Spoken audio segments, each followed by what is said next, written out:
Direction maintenant le Venezuela où les États-Unis mettent la pression sur le régime de Nicolas Maduro. Des sanctions sont annoncées contre la compagnie pétrolière nationale accusée de corruption. Le premier grand rassemblement à l'appel du président autoproclamé Juan Guaidó se tiendra demain. Mais certains Vénézuéliens recherchent toujours leurs proches arrêtés ou tués lors des manifestations de la semaine dernière. Écoutez le reportage de Pascal Meynaud, l'envoyé spécial d'Europe 1 à Caracas. D'une main, Carmen Quintero agrippe son sac à main, de l'autre, la rampe de l'escalier qui mène au bureau de l'ONG. Cette retraitée vient demander de l'aide car elle n'a plus aucune nouvelle de son fils après son arrestation mercredi dernier. Je sais juste qu'il a des blessures à l'abdomen, au dos et au menton parce qu'il a été traîné au sol. J'espère qu'ils ne vont pas le transférer à la prison Rodeo, elle est trop dangereuse.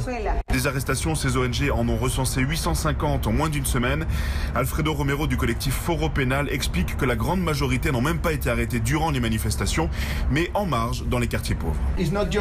C'était pas seulement des manifestants.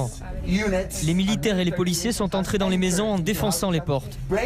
Et ils ont arrêté des gens sans aucun mandat judiciaire. Le directeur de l'ONG Provera, Rafael Uzcategui, va même plus loin en accusant les policiers d'avoir assassiné des manifestants. Les 35 personnes assassinées ont été identifiées, dont 8 exécutées de manière illégale pendant les opérations dans les quartiers populaires.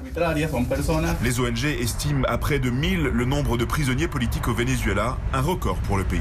Caracas, Pascal Meynaud, Europe 1.